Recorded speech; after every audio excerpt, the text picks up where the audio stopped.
예배를 드리시는 성도님들의 삶 가운데 하나님의 그 크신 은혜가 가득하시기를 주님의 이름으로 축복합니다. 하나님이 존재한다고 믿는 사람과 하나님이 존재하지 않는다고 믿는 사람의 삶은 너무나 다르죠. 하나님이 계심을 믿고 하나님을 따르는 자에게 상 주시는 분이심을 믿는 자는 하나님의 말씀에 순종하며 살아갑니다. 하지만 하나님을 믿지 않고 하나님의 살아계심을 인정하지 않는 사람은 하나님의 말씀에 순종하지 않고 자신이 잘 살아가는 것에 집중하며 살아가게 되죠. 하나님을 믿는 사람은 사랑이신 하나님을 닮아가려고 했습니다. 하지만 믿지 않는 사람은 사랑보다는 이익을 추구하죠. 그런데 하나님을 믿으면서도 사랑과 섬김, 예수 그리스도를 닮아가는 모습보다도 자신의 이익과 욕심을 추구하며 살아가는 사람들이 있습니다. 그러한 사람들은 신앙인이 아니라 종교인인 것이죠. 신앙인은 살아계시고 실존하시는 하나님을 믿는 자입니다. 하나님의 살아계심을 믿기 때문에 그 신앙인은 나의 모든 것을 보고 계시고 감찰하시고 심판하신 하나님 앞에서 거룩하며 그리스도를 닮아가려고 하는 삶을 살아가게 됩니다. 하지만 종교인은 하나님을 다른 신들 중에 한 신으로만 생각합니다. 그래서 종교회식에 참석하면 그것으로 만족합니다. 나의 마음의 평안과 나의 그 안정을 위해서 하나님을 찾고 하나님께 나아갈 뿐인 것이죠. 말씀을 순종할 생각은 없습니다. 그냥 내가 조금 마음이 평안해지면 그걸로 그만인 것이죠. 지금 이 자리에 나와 예배드리시는 저와 여러분은 종교인의 신앙으로 이 자리에 계십니까? 아니면 신앙인의 믿음으로 이 자리에 계십니까? 오늘은 하나님을 믿는 자의 모습이 어떠해야 되는지, 살아계신 하나님을 믿는 자는 어떤 모습으로 살아가는지에 대해서 함께 살펴보고자 합니다. 지난주에 우리는 예수님께서 밤새 기도하신 후에 무리 중에서 제자들을 뽑으시고 세우시는 장면을 살펴보았죠. 무리가 제자가 된다는 것은 그 예수 그리스도에 함께하는 것을 소중히 여기며 살아가는 것입니다. 무리는 자신의 기분이 좋고 나쁠 때에 그에 따라서 예수 그리스도와 함께할지 예수 그리스도를 떠날지를 결정합니다. 기분이 나쁘고 예수님께 얻을 게 없다라면 떠나버리는 것이죠. 팬심의 마음으로 주님을 찾는 겁니다. 하지만 제자는 예수님께 혼나는 상황이 있고 미운 사람이 예수님 곁에 있는다 할지라도 주님 곁에 있으려고 합니다. 주님의 제자이기 때문인 거죠. 예수님은 밤새 기도하신 후에 자신의 뜻이 아닌 하나님의 뜻을 따라 제자를 세우셨습니다. 그리고 나서 이제 집으로 들어가시죠. 그 집으로 들어갔는데 또다시 무리들이 예수님을 찾아옵니다. 몰려옵니다. 병고침을 받고 싶고 기적을 보고 싶은 마음에 쫓아오는 것이죠. 그때 예수님은 제대로 식사를 하지 못할 정도의 상황이었지만 그들을 맞이하십니다. 마가복음 3장 20절의 말씀입니다. 3장 2절 말씀 보면 집에 들어가시니 무리가 다시 모임으로 식사할 겨를도 없는지라. 예수님을 찾아오는 무리들로 인해서 식사할 시간조차 내기가 어려운 것이죠.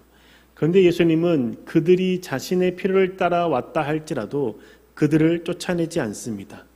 그들을 만나주시고 병든 것을 고쳐주시며 귀신 들린 자를 회복시켜 주는 것이죠. 그리고 말씀을 가르쳐 주십니다. 그 당시 말씀을 배울 수 있는 곳은 바리새인과 서기관들에게서도 배울 수 있었습니다. 하지만 많은 무리는 바리새인과 서기관을 찾는 것이 아니라 예수님을 찾습니다. 왜 그럴까요? 바리새인에게 가면 나의 잘못된 점만 지적당하고 정죄받고 판단받기 때문인 것이죠. 하지만 예수님께 나아가면 자신의 모습이 어떠하든지 상관없이 맞아주시고 받아주시기 때문입니다. 죄인의 모습으로 예수님께 찾아가도 잘못된 모습으로 주님을 찾아가도 주님은 그를 꾸짖는 것이 우선이 아니라 그를 맞이해 주시고 자랐다 하시고 그가 나아온 것 자체만을 기뻐하시고 그의 이야기를 들어주신 것이죠. 지금 예수님께서 밥 먹을 겨를도 없이 무리들이 왔는데 그 무리들에게 향해서 내가 밥 먹는 시간 눈치껏 좀 피하면 안 되겠니라고 말하지 않지 않습니까? 그냥 나가서 맞이해 주시고 예수님을 환영해 주시고 그를 따르는 자들을 이야기를 들어주시는 것이죠. 지금 저와 여러분은 주변 사람들을 대할 때 바리새인처럼 대하십니까? 아니면 예수님처럼 대하십니까? 바리새인들은 상대방의 모습에서 불편한 모습, 조금 부족한 모습을 보면 지적하고 고치기 바쁩니다. 자녀들의 행동 중에서 잘한 행동과 고쳐야 할 행동이 보일 때 무엇에 집중하십니까? 잘한 행동에 대해서는 짧게 칭찬해 주시고 고쳐야 할 행동에 대해서는 많이 길게 설명하고 계시진 않습니까? 그러면서 스스로 공감해 주었고 장점을 말한 다음에 고쳐야 할 점을 말했기 때문에 잘하고 있다라고 생각하고 계시지 않습니까? 그런데 이러한 태도는 바리새인의 마음입니다. 왜냐하면 잘못한 것에 집중해서 꾸짖기 때문인 것이죠. 예수님의 마음은 그 사람의 잘못과 어리석은 모습에 대해서 비난과 질책보다도 잘한 것에 집중하십니다. 잘한 것에 대해서 충분히 칭찬할 뿐만 아니라 넘치도록 칭찬하고 격려해 주시는 것이죠. 우리가 상대방이 잘 되기를 바라는 마음으로 잘못된 것을 고치려고 합니다. 그러면 완벽해지고 좀 더 나은 자가 될 것이라고 생각하기 때문입니다. 그런데 실제는 그렇지가 않습니다. 상대방이 나의 잘못을 지적하면 나의 마음에 잘못된 것을 고치려고 하는 마음이 남는 것이 아니라 기분 나쁜 감정만 남게 됩니다. 모습을 고치려고 하지 않게 되는 것이죠. 잘못한 것에 대해서는 짧게 언급하고 오히려 잘한 것에 대해서 집중하고 잘못한 것이 무엇인지 생각나지 않을 정도로 칭찬해 줄 때에 상대방이 듣고 더 나은 방향으로 바뀌게 된다는 것이죠. 예를 들면 이렇지 않습니까? 우리가 아이들이 성적을 받아왔고 한 학기를 마치고 성적을 받아온 것을 봤을 때 다 A뿔인데 한 과목만 B가 C일 경우가 있습니다. 그럴 때 어떻게 반응하십니까? 대부분 성적 잘 받아온 것에 대해서 칭찬하죠. 그러면서 B와 C에 집중하면서 조금만 더 노력하면 다 A가 되지 않겠니? 라고 말하지 않습니까? 이렇게 말하면 아이는 부족한 것만 기억에 남게 되죠. 부모로부터 칭찬과 격려와 지지를 받았다라고 생각하지 못합니다. 그런데 반대로 부족한 것 B가 하나 있는데 나머지 다 A뿔이네. 너무 잘했다. 어느 하나 정도 부족한 것 괜찮아. 너가 너무나 노력했고 수고했고 네가 애썼던 것을 알기 때문에 지금 이것으로도 충분해 라고 말한다면 그 아이는 자신의 잘한 것에 대한 칭찬과 격려를 받아서 감사하는 마음이 넘쳐나지 않겠습니까? 배우자의 태도 중에 고쳐야 할 태도도 마찬가지라고 생각합니다. 매일같이 술을 먹고 들어오는 배우자가 어느 날 하루 술을 안 먹었을 때 어떻게 반응하십니까? 오늘은 웬일로 술 안 먹었대? 친구가 안 만나줬나 봐? 라고 반응하지 않습니까? 근데 그때 그렇게 말하지 않고 술을 먹지 않는 날이 와서 너를 보게 돼서 너무 기쁘다. 일찍 만나게 돼서 너무 반갑다.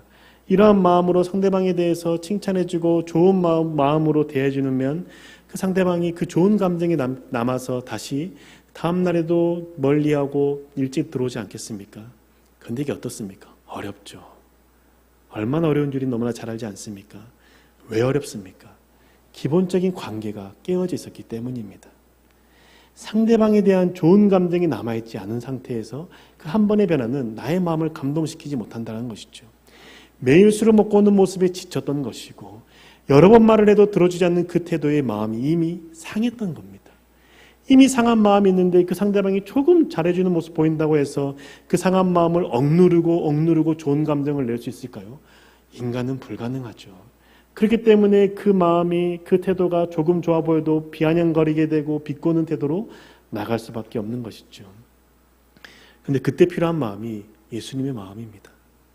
상대방을 긍휼히 여기는 마음이죠. 상대방에게 사랑을 받으려고 하는 마음이 아니라 상대방을 사랑하려는 마음입니다. 상대방의 단점과 부족한 부분을 없애려고 하는 마음이 아니라 그것마저도 포용하고 수용하고 용납해 주려는 마음이 필요한 것이죠. 이 마음이 있을 때 상대방을 향해서 서운한 감정과 상한 감정과 상관없이 그 사람을 사랑으로 섬기며 대할 수 있는 것이죠. 예수님의 그 마음이 잘 드러나는 구절이 마태복음 14장 14절의 말씀입니다. 예수께서 나오사 큰 무리를 보시고 불쌍히 여기사 그 중에 있는 병자를 고쳐주시느니라. 마태복음 14장 14절의 말씀 보면 큰 무리를 보실 때 어떤 마음을 보십니까? 불쌍히 여기십니다. 불쌍히 여기서 어떻게 하십니까? 병자들을 고쳐주시죠.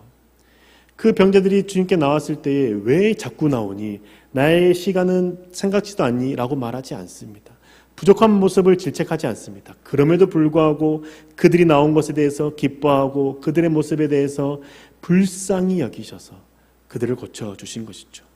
지금 예수님이 식사할 겨를도 없이 있는 그 상황에서 나오는 무리들 또한 불쌍히 여기는 마음이 있기 때문에 그들을 맞이해 주시고 그들 가운데 다가가시고 그들의 이야기를 들어주시며 병든 자를 고쳐주신다는 겁니다. 자신의 육체가 힘들어도 힘써 그들의 이야기를 듣고 한 사람 한 사람 만나서 이야기하고 회복시켜 주는 것이죠. 우리는 예수 그리스도를 닮기 위해서 이 자리 가운데 모여있지 않습니까? 하나님이 어떤 분이신지 알고 하나님의 마음을 알고 하나님의 뜻을 따라 살기 위해서 예배를 드리고 있는 것 아닙니까? 그러면 매주 한 번의 말씀을 들을 때 그 한 번의 말씀을 들은 그 말씀들 중에서 나에게 감동되어지는 것 한 가지만이라도 변화시킨다면 우리는 조금씩 변화되는 사람이 될 것입니다. 일주일에 하나씩만 변화돼도 1년이면 52개의 행동의 변화가 생깁니다. 한 번의 말씀 듣고 그 말씀 가운데 많은 내용들을 다 듣고 다 따라하고 다 시도하지 않으려고 하지 않아도 괜찮습니다. 실패해도 괜찮습니다. 그 중에 단 하나만이라도 그 하나만 붙잡고 한 주간 동안을 살아가게 되면 그 세월이 쌓이게 되면 1년에는 52가지의 행동이 변화가 되고 10년이면 520가지의 행동이 변화가 되면서 내 모습 가운데 점점 그리스도의 모습이 드러나지 않겠습니까? 그런데 우리의 신앙이 10년이 지나고 20년이 지나도 변하지 않는 이유는 내가 너무 많은 것을 하려고 변화되려고 시도하다가 실패하고 좌절해서 자꾸 나의 잘못된 부분들만 보고 지적당하는 마음 때문에 마음이 무거워서 변화되지 않고 있지는 않습니까? 우리 좌절하지 말고 지치지 말고 한 주에 하나씩만 실천해 봅시다. 그러면 변화된 내 모습에 스스로 은혜를 누리게 될 것이고 나와 가족과 지인들이 변화된 나를 통해서 그리스도를 알게 되고 주 앞에 나아가게 될 것입니다. 예수님은 식사할 겨를도 없이 무리를 만나주시고 그들의 병든 모습, 그들의 귀신 들린 모습을 고쳐주셨죠. 그런데 이렇게 귀신 들린 자를 고쳐주시고 회복시켜 주시는데 이상한 소문이 퍼집니다. 귀신 들린 그 자를 고치시는데 하나님의 능력이 아니라 귀신들의 왕의 힘을 빌어서 고쳐준다라는 소문인 것이죠. 심지어 가족들은 이 소문을 듣고 예수님이 미쳤다라고 생각하고 예수님을 붙잡으러 나옵니다. 3장 21절의 말씀이죠. 마가복음 3장 21절의 말씀 보면 예수의 친족들이 듣고 그를 붙들러 나오니 이는 그가 미쳤다 하밀러라.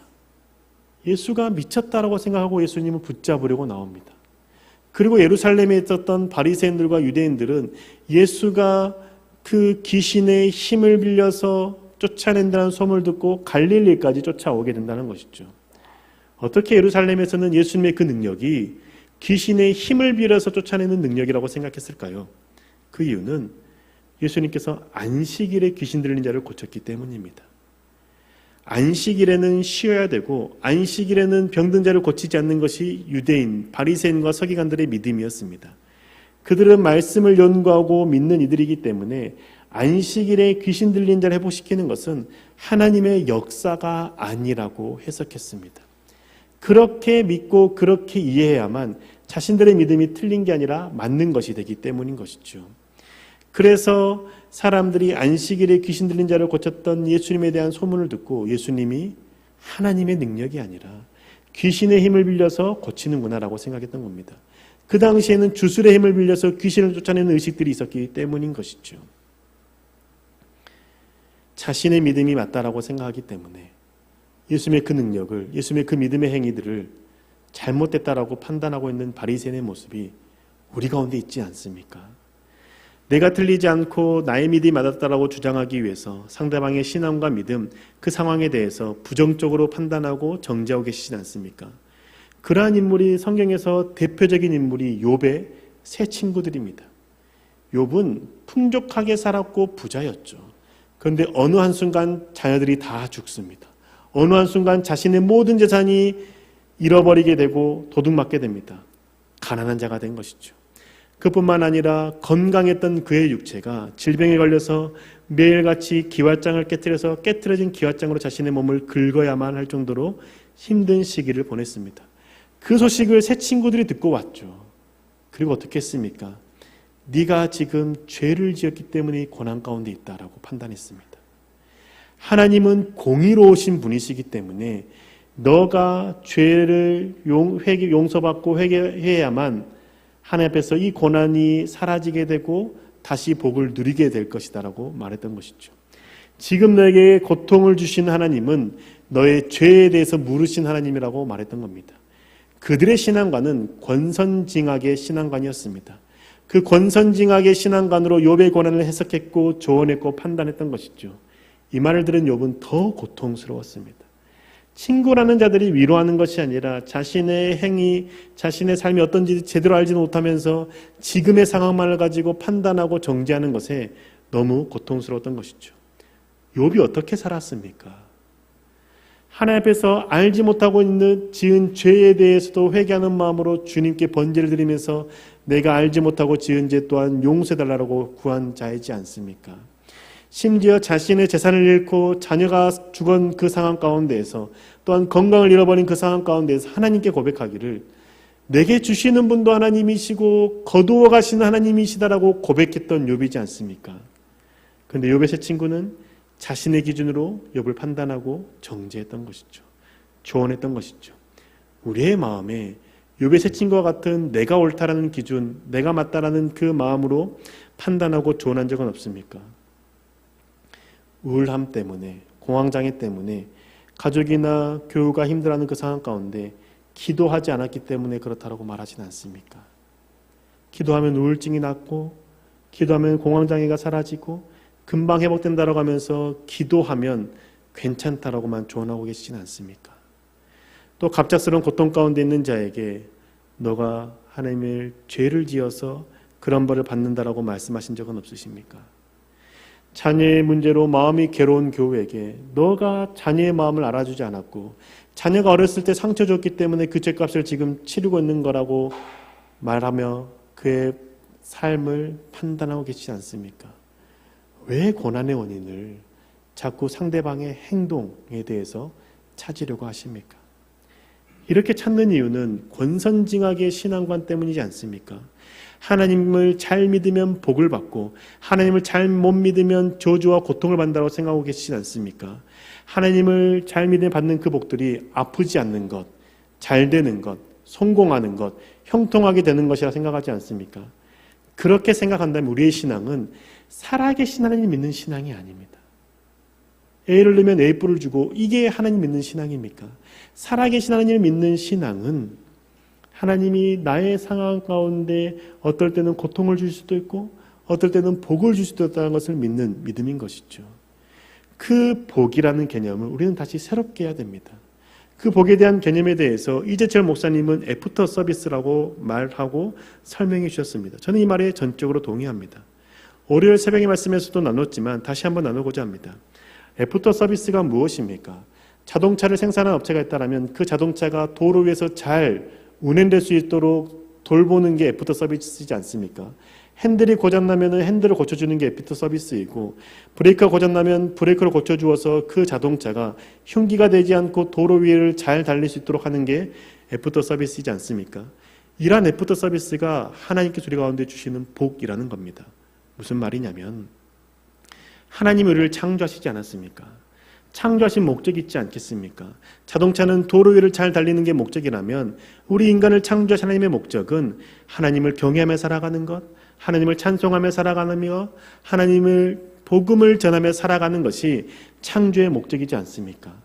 그럼 내가 그 목적에서 벗어나 있다면, 그 목적을 행하지 못하고 있다면 하나님께서 복을 주셔서 그 목적대로 살아갈 수 있도록 하는 것이 하나님의 복이라는 겁니다. 그 복이 때로는 고난 가운데 있는 것이죠. 그 복이 때로는 책망 가운데 있는 겁니다.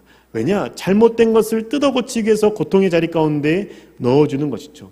그리고 때로는 축복과 잘됨으로 그 복을 주시기도 합니다.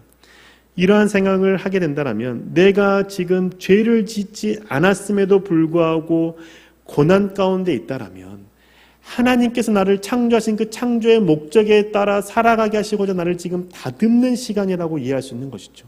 나의 신앙이 잘못되었기 때문에 저주를 받고 질병과 아픔 가운데 있는 것이 아니라 지금 나의 신앙의 삶 가운데서 주님은 나를 조금 더 깊은 관계 가운데, 조금 더 친밀한 관계 가운데 이끄시기 위해서 고난의 자리 가운데 나를 넣으셨다라고 이해할 수 있고 믿을 수 있는 것이죠. 하나님과 더욱 친밀한 세계 가운데 초대하는 초대장으로 고난과 아픔을 이해하고 해석할 수 있는 겁니다. 이렇게 해석할 때 우리는 내가 하나님을 잘 믿음에도 불구하고 받는 고난 가운데 있을 때에 하나님을 원망하지 않게 되는 것이죠. 우리 가족이 하나님을 잘 믿었는데 불구하고 질병에 걸리거나 큰 수술을 해야 되거나 갑작스럽게 생명을 잃게 되었을 때 하나님이 어디 계시냐라고 질문하지 않게 된다는 겁니다. 왜냐? 하나님은 살아계시는 분이시기 때문인 것이죠. 살아계신 하나님을 믿는 자라면 그 하나님의 일하심에 대해서 온전히 받아들이고 하나님의 그 자리에 내가 앉지 않습니다. 그런데 살아계신 하나님 믿지 못하는 사람은 자신이 그 하나님의 자리에 앉아서 판단하고 정죄하게 되는 것이죠. 바리새인이 그러지 않았습니까? 지금 예수님께서 귀신을 쫓아낼 때에 그 귀신 쫓아내는 역사가 하나님의 역사가 아니라 귀신의 왕의 힘을 빌려서 쫓아낸다라고 말합니다. 그때 예수님께서 뭐라고 말합니까? 한 나라가 그 안에서 스스로 분쟁하면 나라가 설 수가 없고 한 가정이 그 안에서 분쟁하면 그 가정이 설 수 없다라고 말하지 않습니까? 예수님의 이 가르침을 우리의 가정을 생각해 봐야 됩니다. 자신이 맞다라고 생각하기 때문에 자신의 맞음을 주장하다가 싸움이 나는 것 아닙니까? 서로가 옳다라고 주장하기 때문에 그 주장 가운데 부딪힘으로 싸우는 것 아니겠습니까? 자신이 잘못했다고 생각하면 싸움이 일어나지 않습니다. 그냥 용서를 구하기 때문인 것이죠. 그런데 자신도 잘했다고 생각하고 상대방도 맞다라고 생각하는 그 지점이 싸움이 일어난 지점이고 그 싸움이 자주 될수록 관계가 깨어지고 마음이 상해지고 무너지게 된다는 겁니다. 그 옳다라고 생각하는 것이 무엇입니까? 집안일을 도와주지 않는 것이 잘못됐다고 생각하지 않습니까? 내가 힘든 것을 알아주지 않는 것이 잘못됐다고 생각하지 않습니까? 혹은 자기 자신이 편하기 위해서 상대방에게 주장하는 그 주장을 상대방이 들어줘야 된다라고 생각하지 않습니까? 자녀 교육에 관해서도 서로 다른 입장과 내가 생각하는 것이 맞다라고 갈등하며 싸우지 않습니까? 이렇게 서로가 맞다라고 주장하고 싸우게 된다면 우리는 그 가정은 깨어지게 되고 바로 설 수가 없게 되는 것이죠. 자기가 맞다라고 생각하는 것은 내가 하나님의 자리에 있다라고 생각하는 것과 같지 않습니까? 옳으신 분은 오직 하나님밖에 없지 않습니까? 그런데 자꾸 내가 맞다라고만 주장하는 그 자리가 어느 순간 내가 하나님의 자리에 하나님을 넣어드리지 않고 내가 앉아있는 자리가 될 수 있다는 것이죠. 주님께서 그러한 생각 갖고 있는 바리새인을 꾸짖는 겁니다. 귀신 내쫓는 것이 귀신의 힘을 빌려서 내쫓는 것이 아니다라고 말씀하는 것이죠. 심지어 주님께서 말씀하시는 것이 무엇입니까? 하나님의 역사를 귀신의 역사로 왜곡하는 자는 성령을 모독하는 자이고 그 죄는 용서를 받지 못한다라고 말합니다. 바리새인은 하나님의 능력으로 귀신을 내쫓는 것을 알았습니다. 왜냐하면 구약의 말씀을 보면은 하나님의 능력으로 귀신 쫓아내는 사건들, 병든 자를 고치시는 사건들, 죽은 자가 살아난 사건들이 무수히 기록되어 있기 때문입니다. 심지어 에스겔에서는 마른 뼈들이 살아난 사건도 기록되어 있지 않습니까? 그 사건을 아는 바리새인들이 자신이 맞다는 것을 주장하기 위해서 하나님의 역사를 왜곡해서 생각하고 판단하고 정죄하는 그 모습이 성령을 모욕하는 죄이고 성령을 해방하는 죄에 해당한다는 것이죠. 그 주님은 그러한 하나님의 역사하심을 알면도 불구하고 그것을 왜곡하고 잘못되게 말하는 자는 영원히 용서받을 수 없다라고 말합니다. 근데 여기서 우리 한 가지 의문이 생기지 않습니까? 모든 죄를 사하시는 예수 그리스도 앞에서 용서받을 수 없는 죄가 있을까요? 왜 주님은 성령을 해방하는 죄는 용서를 받지 못한다라고 말하고 영원히 용서받지 못한다라고 말하는 걸까요? 그 이유는 성령을 해방하고 성령을 모독하는 자는 주님 앞에 나아가지 않기 때문입니다. 하나님의 역사임을 알면서도 불구하고 하나님의 역사라고 인정하지 않고 사단의 역사라고 말하는 자가 하나님 앞에 나아갈 수 있겠습니까? 못 나갑니다. 하나님 앞에 나아가야 용서받지 않겠습니까? 하나님 앞에 돌이켜 하나님 앞에 나아가야 용서받을 수 있고 하나님 앞에서 회개함으로 주님께서 깨끗함을 얻을 수 있는데 성령을 해방하는 자는, 성령을 모독하는 자는 하나님 앞에 나아갈 수 없는 것이죠. 이러한 사람이 있을까요? 있죠. 이단을 만드는 교주들입니다. 그들은 성경에 대해서 압니다. 그럼에도 불구하고 그 성경을 왜곡해서 자신이 하나님이 보내신 성령이라 말하고 자신이 이 땅 가운데 재림한 예수라고 말하고 있지 않습니까? 그러한 자들이 그 죄에서 벗어나서 하나님께 돌아갈 수 있을까요? 불가능합니다. 왜냐하면 그 교주로서 누리고 있는 그 많은 권한들, 권력들, 많은 부들 포기할까요? 포기 못하죠. 그러니 그들이 영원히 사함받지 못하고 하나님 앞에서 죄사함받지 못하고 하나님 앞에 나아가지 못하는 죄 가운데 있게 된다는 겁니다. 그들은 여기서 중요한 것을 생각해야 되는 것이죠. 내가 이단의 교주가 아니다 할지라도 내가 하나님의 자리에 내가 앉을 수 있다는 겁니다.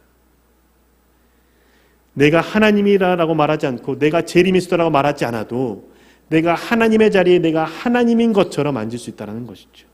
그래서 그 앉은 자리에서 상대방의 믿음을 판단하고 정죄하는 것 아닙니까? 살아계시고 역사하신 하나님을 믿는다라면 우리 상대방에 대해서 정죄하고 판단하고 내 기준으로 상대방을 올가매는 자리에 가지 않습니다. 예수 그리스도의 그 마음으로 상대방을 긍휼히 여기는 것이죠.